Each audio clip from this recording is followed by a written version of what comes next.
And they all log out. It's okay. I have to tell them something. So now I start getting pressure. Now that they've gotten the materials pulled, I start getting pressure to have Mike cancel his speaking slot entirely. Now that his materials are not there, they just don't want Mike to speak at all. So, do you give up Mike's speaking slot? Yes or no? There's no materials left. You've already got a temporary restraining order against you. Do you give it up? Yes or no? Yes?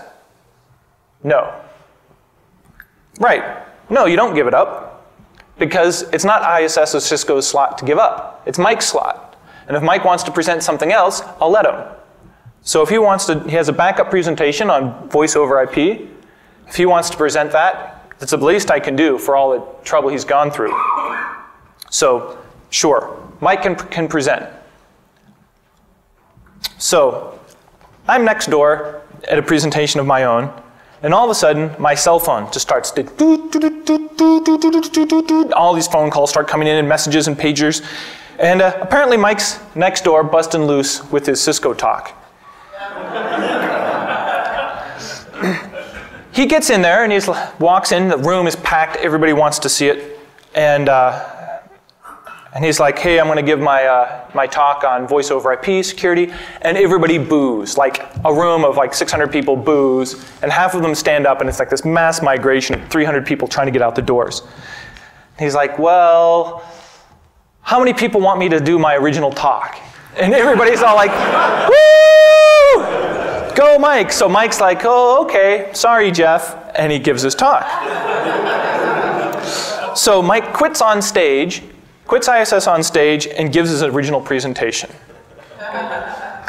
So, would you stop him? Do you stop him on stage from delivering his talk? I mean, yeah. I mean, how do you even go about it? Even if you wanted to stop him, how would you do this? I mean, a giant hook? Would you like turn off like the microphones? Do you have like a squad come in and get him? And what if he fights back? I mean, he might know some kung fu. He's got a wireless mic. He could be giving the talk in the hallway. So, I mean, I don't think you can stop him once he gets going. And I wouldn't want to stop him either. So, no, you let him do his deal. I mean, it's all his game now. So, to recap, we've got all these players, and now we've got Jennifer Granick, Mike's lawyer. What else do we have? So, the swirling vortex of shit begins. The press goes absolutely crazy. ISS goes crazy, changing their story again. Now, the problem with ISS is they changed their story 3 or 4 times. They never contemplated that Mike would ever do this. They never went up and told him, don't talk. They just assumed that he wouldn't. Nobody gave him a restraining order. Nobody told Mike, if you do this, we'll fire you. Everybody just assumed that Mike would not do his talk. And so when he quit ISS and got up on stage, ISS was just dumbfounded. They felt totally betrayed and didn't even see it coming. And of course, we saw that Cisco was completely caught unprepared to deal with any of these disclosure issues. And now it's like a headline news type story. So, the disclosure issues, is it reasonable for Mike to disclose? Was it reasonable? Did his quitting help or hurt him? And does this help or hurt the future, future presentations at conferences such as this? And since I'm kind of running short on time, I'll go very quickly. My opinion is that it was reasonable for Mike to disclose. Cisco knew about the bugs. ISS had worked with Cisco. They'd patched all the vulnerable iOS. So there was no vulnerability at the time. The weird thing is, by Mike quitting, he actually hurt himself. Because somebody at ISS headquarters, who will remain nameless, called up the FBI and claimed theft of trade secrets. And sicked the FBI on Mike while he was still in the middle of the negotiations with Cisco and ISS lawyers over his materials. And there's a funny story there. I'm cleaning up after the conference. I'm in a room putting away some materials, and my cell phone rings. Hello, Jeff Moss? Yes? This is Special Agent Jones from the FBI. Go, how can I help you?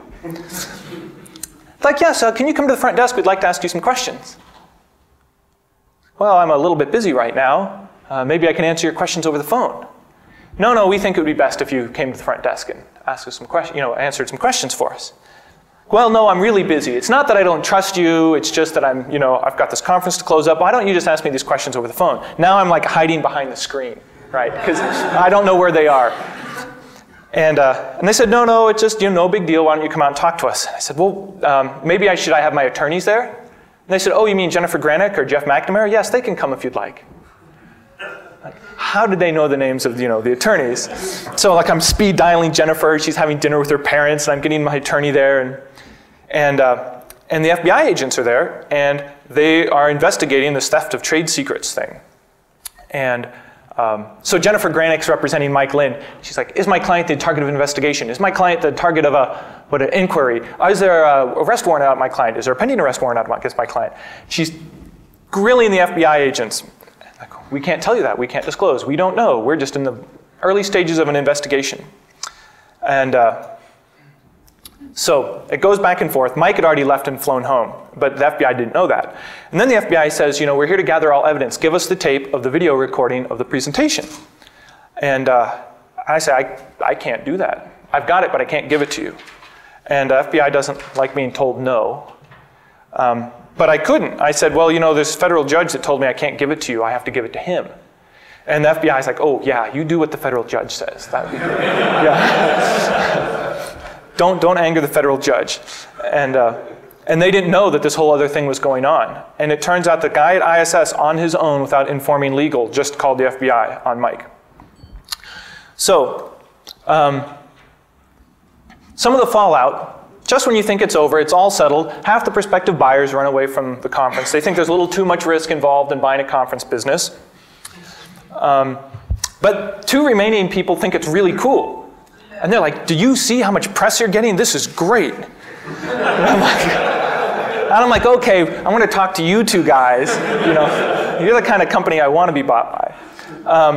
The temporary restraining order becomes permanent because it's just a timeout issue. Now what that basically means is we have to turn over all materials of Mike's slides. So the stuff left in the office back home, all that has to be gotten rid of or sent back to Cisco. I told you about ISS calling the FBI.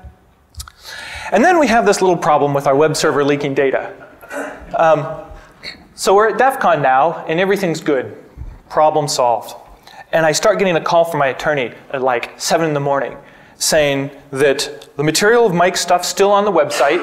Cisco's driving right now to the federal judge, to the courthouse, to sue us for trillions of dollars for breach of this permanent restraining order because Mike's data is available online. I'm like, no, Mike's stuff's not online. I don't know how they got it. Somebody must have gotten the CD somewhere that was handed out, got it early and passed it around. Well, it turns out that our intrepid webmaster just removed the links but didn't delete his PowerPoint off the website. So you can look in your web server logs and you see people starting to guess the pretty predictable names. You see people starting to guess at that night. And for the next 9 hours, people are trying to guess the file name of his materials. And at about 5 o'clock that morning, somebody gets it. And it's 200 OK. And then there's this pause, they can't believe it worked. And then there's another one, OK. They're like, wow. And then about 30 seconds later, there's 5 OKs. And then about 10 minutes later, the website goes down because there's thousands and thousands and thousands. And so now the information's out. The slides are out there, and the problem becomes now post-disclosure. The data is out. How do you clean up after a messy disclosure? And not many people talk about trying to put the toothpaste back in the tube. I mean, how do you fix it? So basically, you make the problem irrelevant or you fix the problem. Cisco had already released a new iOS version, so the fundamental problem is fixed. So the problem is basically irrelevant. But they also want the disclosed materials pulled in case somebody can learn something from them and find future vulnerabilities.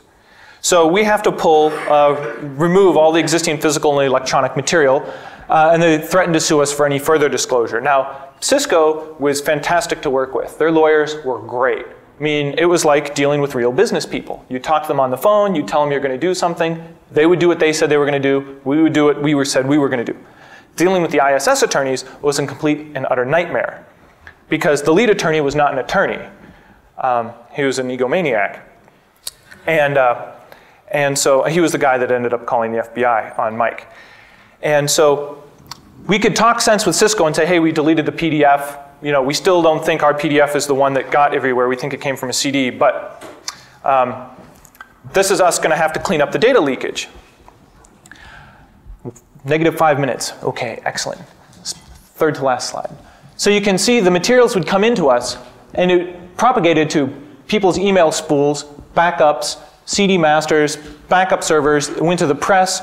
We had to have letters from the court sent to the book publisher, the backup book, the people that host all the publisher's materials, everything. This took like 2 weeks to satisfy everybody that we actually deleted the materials. That just came in on one email, and it spread to this bit very quickly. And I've never heard anybody really talk about how to satisfy a post-disclosure.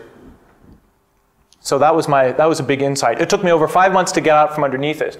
I mean, it was to the point where all the images of our laptops that were in the office, drive images, had to be forensically investigated, and I got to pay for half of it, to search for any words of Mike Lynn and see if we have spools in our spool files or temp files, any of his materials that we may accidentally still have. It cost us about $200,000. People with power drills were drilling holes through our hard drives in the end to make sure that the data wasn't recoverable. Went straight through the hard drive into the attorney's desk and like left this big hole. So the data destruction people hadn't really done this before. But you know, the best part of this was the Wall Street Journal effect. We got on the cover of the Wall Street Journal, and the side effect was now my mom knows what I do. Because now all their friends are like, hey, isn't that your little boy Jeffrey's conference? And it really helped kind of raise the awareness. So would I do it again? Who here would go through it over again if you found yourself in a similar problem? Would you back out or would you fight? I would do it over again, and I actually would do it to a greater degree, I think.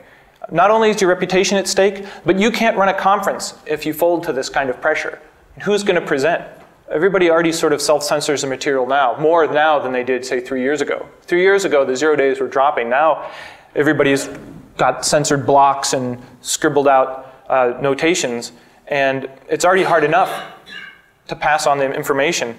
If conference organizers start folding, then what's the point? I don't like it.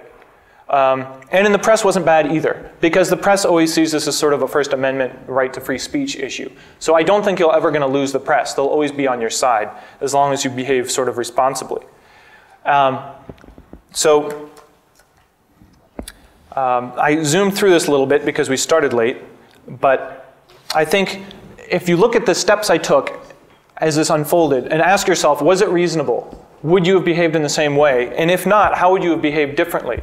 Not in some abstract, but in this concrete case. And you'll find that its disclosure is a little bit more complicated than you think. I'll take any questions if I have time, or I'll take them at the break. Since your email goes to /dev/no, as we all know, yes. I will invite, we are late, but I think that this is really interesting. So at least a couple of questions, we will make time for a couple of questions here and after at the break. Sure, and I'll be around all day. So don't be shy. It's your once-in-a-lifetime occasion to interrogate Jeff Moss. He's usually behind the stage running everything, so for once he's on the stage. This is when Dan and Mike and FX snuck into the Cisco party the following year. Okay, questions? Oh, come on. Dave, you can ask questions to Jeff anytime. No, go ahead. Hi, Jeff. Just one question. You started with, let's say, the legal part where you basically have the presenter signing some information that, okay, I have the okay from my employer. Right. Going to the story, at some point of time, it becomes clear that apparently he doesn't have the approval from his employer. Yeah. So what makes you decide to still continue despite, let's say, the feedback from his employer saying we're not okay with the presentation? Yeah, so apparently it got vetted 3 times, and every time a change was made, the ISS signed off on it and said it was okay. And it turns out what the problem was, it was that ISS was trying to do a deal with Cisco at the time. And ISS wanted to license security vulnerability information from Cisco, include it in their product, and claim that they're